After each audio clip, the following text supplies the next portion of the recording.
Ayan, magandang araw po ulit mga kaparmer. Welcome back po sa ating channel. Tayo po ay magkakayod ng niyog ngayon. Para po ito doon sa comment na nagtatanong kung pwede daw ipakain ang niyog sa baka o yung sapal ng niyog. So ang sagot ko po dyan ay hindi ko pa po nasubukan at ngayon po susubukan natin. Hindi ko lang na-screenshot yung yung comment dun sa nagtatanong sa atin kasi nga nag-post tayo ng sapal na soya na kinakain din naman. So ngayon ay sapal ng nyog. Ito pong sapal ng nyog ay hindi pa ho namin nasusubukan sa baka dahil ito nga ay sinusubukan namin ito sa baboy. Talaga pong subok na sa inahin. Maganda naman po epekto sa inahin baboy. Tsaka makakatipid po talaga kayo sa feeds. Lalo na kapag ang inyong inahin ay walay na po ang anak. Pero pag ang inahin po ninyong baboy ay nagpapadede pa o kaya naman ay buntis, malapit na pong umanak, hindi na po kami nagaganito. Dahil pinupurong feeds na ho namin. Gawa ng baka po matuyuan ng gatas. At baka humina po yung lalabas na biik kapag buntis at niyog ang aming ipinakain. Kaya po purong feeds. Pero pag walay na, na lang po, kaunting feeds at saka po niyog. So isang buo lang ho, are naman po ay testing lang natin. Ang hindi ko lang po talaga alam ay kung kakainin. Dahil nga unang beses lamang are na susubukan ho natin.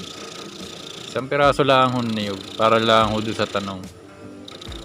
Bale, pagkatapos ho natin kayo rin itong niyog na ito, maglalako po tayo ng palyat. Ang palyat naman ay gawa din ho sa niyog. Kung napanood niyo yung ating video dyan, nagawa sa niyog, ang copra meal. So, puro niyog pa rin. Tsaka maglalok tayo ng kaunting grower, yung pakain namin sa baboy. Na konting-konti lang ho. Ang problema ko dito ay wala pa ho kami nababad na wala ho kami babad ngayon na palyat, gawa ng nakapagpakain ng tatay kanina. Mahirap. Talagyan mo muna ng asin para may lasa. Yan. Konti lang po yung nilagay ko. Mga lamang. Mga 3 kutsara siguro o 2 kutsara. Tapos po ay copra meal o palyat. Ito po ay yang hindi pa naibabad. Buo pa ito yung tuyo pa. Ayan, nakita nyo naman gibarmer. Sa mga lang, kaunting dakot lamang aking gagawin. Naman i-testing lamang. Ayan, mga lang po. 3 kalahati. Ayan, tapos atin po lalagyan ng grower na pamakain ho namin sa aming baboy. Ito po ang aming pakain sa baboy pagka hindi pa manganganak. Pagka malapit ng manganak, naglalactating feeds na ho kami. Ayan, okay na po yun. Yan ay mga wala pang 1/4 kilo yun. Tapos po ay haluin na natin. Tapos lalagyan na natin ng tubig para hindi dry na dry. Ayan, mapipiga po yung yung gata ng nyug. Ari po ay fresh na fresh. Kita nyo naman, bagong kayod po ito na nyug sa ngalan ng ating trial. Maglalagay po tayo ng kaunting tubig para matunaw po natin yung copra meal dahil po hindi po pwedeng i-direkta natin na pakain. Baka po maimpat yung ating baka. Ayan pong copra meal ay humihilab sa tiyan. Delikado po. Ating palyat. Dadagdagan ko pa po ang tubig kasi ito po mamaya ay maiiga. Lalapot na po ang sabaw niya mamaya. So mag-aantay lamang po tayo ng ilang minuto, kaparmer, para matunaw natin yung copra meal. Mabasa siya. Kasi matigas po yun, hindi agad-agad nadudurog. Hindi gaya ng ibang mga pellet na feeds na pag nilokan nyo ng tubig, okay na. Bali ito po yung aming mga baon, dami. Kaya ako naghahanap ng buyer nito dati ay ang bili lamang ay piso ang kilo. Parang ano naman, hindi pa hiningi. Piso lamang ang kilo ang gusto. Hindi na namin ibinigay pag gayon. Ulingin na lamang. Maganda-ganda pa ang presyo. So ayun ka-farmer, napakadami na naming nakayod na niyog. Gawa nga nasabi ko nga sa inyo ay kami ay nagagamit niya sa inahing baboy. Pero hindi sa baka. Ngayon na malalaman natin kung kakainin at kung ano yung epekto noon. Ayan, ganyan na ho kadami. Baka rin may ahas na sa ilalim. So pagkatapos nating ibabad ka-farmer ay dudurugin ko muna. Mano-mano ng kamay. Matigas ho talaga eh. Tentay lang tayo na konti pang oras. 20 minutes later. Yan, so bali ngayon po farmer, testingin natin kung ano mangyayari kung kakainin. Dahil talagang hindi pa ho ito nasusubukan. Yun lang natin susubukan. Yan, biglang lumapot na siya. Nung maano yung palyat. Yan. Ganyan ho ang baka kapag hindi kilala ang pagkain. Hindi nyo basta-basta malalason ang baka. Kaya alam ng mga yan yung damo na hindi maaaring kainin. Alam nila yung mga lason sa kanilang katawan. Yung tinitikman muna niya. Hindi nga niya kilala. Nalalasahan siguro niya ka-farmer yung kopramil at saka yung asin. Pero nangingibabaw pa nga ay yung nyug. Malalaman natin mamaya kung kakainin nga niya. Nilalasahan pa niya. So yan, pangalawang subok. Talaga mahirap ang baka ka-farmer. Itong bakang ito ay may pagkapihikan. Kaya siya yung naiwan dito, hindi agad nga napabinta at medyo payating. Pero malaking baka ito. Kasabayan ito ng aming mga baka na ibininta. Yan, nilalasahan muna niya.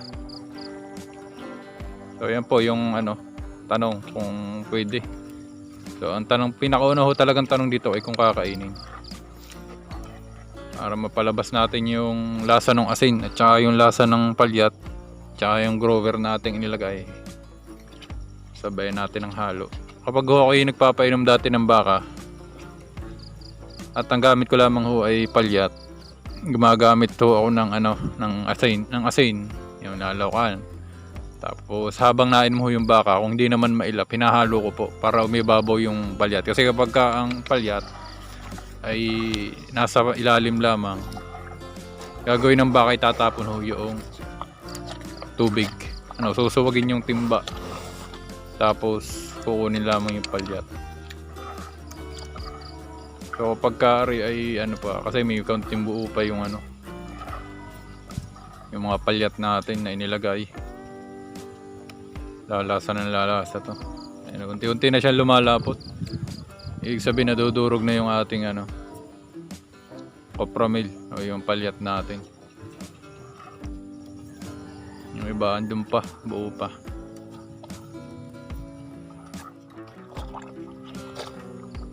So ayan ka-farmer, unti-unti na niyang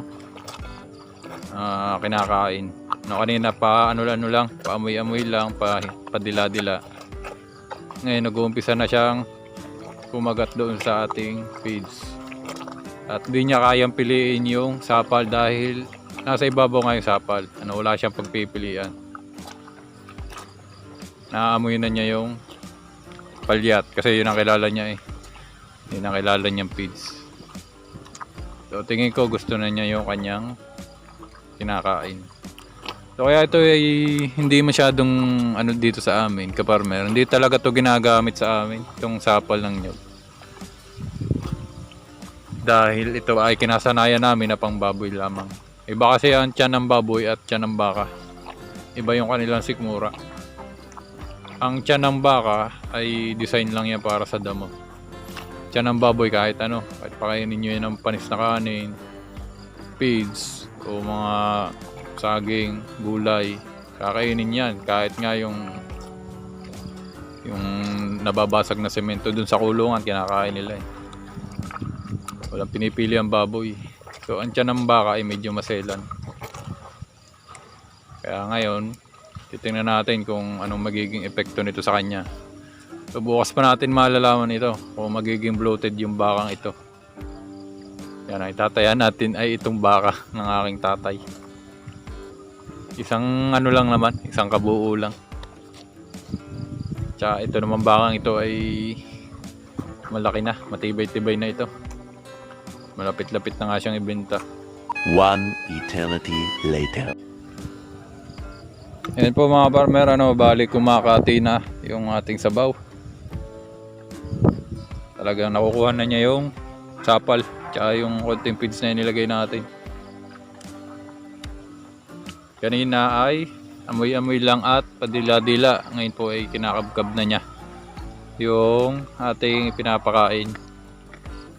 So ayun, pwede po kung sa tanong ng ating isang nag-comment. Ayan, pwede pong ipakain. Ang hindi ko lang alam ay kung magandang epekto, kung magiging bloated ang baka. Kasi ang niyog ay mabilis yang mapanis. Pero pagka direkta namang nakain, okay lang. Ang copramil naman, nyug din naman yan, palyat. So ito maganda dito, sariwa. Sariwang bagong-bagong kayod. Talaga nandun pa yung gata. Ayan po. Talaga namang sinaside na po niya yung ating ibinigay. So yun lang kaparmer, bukas na lamang titingnan ko kung ano itsura ng tiyan niya.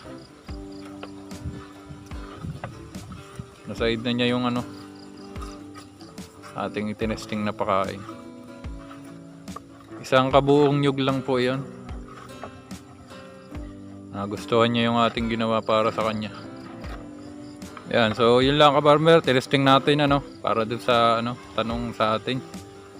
Ngayon ko lang naman ginawa yan sa baka namin. Ayan ang kanyang tiyan. Busog na busog siya ngayon, gawa na kumain na ito kanina. Ayan. Tumigil na siya. Naside nga niya. Ayos mga partner, so yun lang.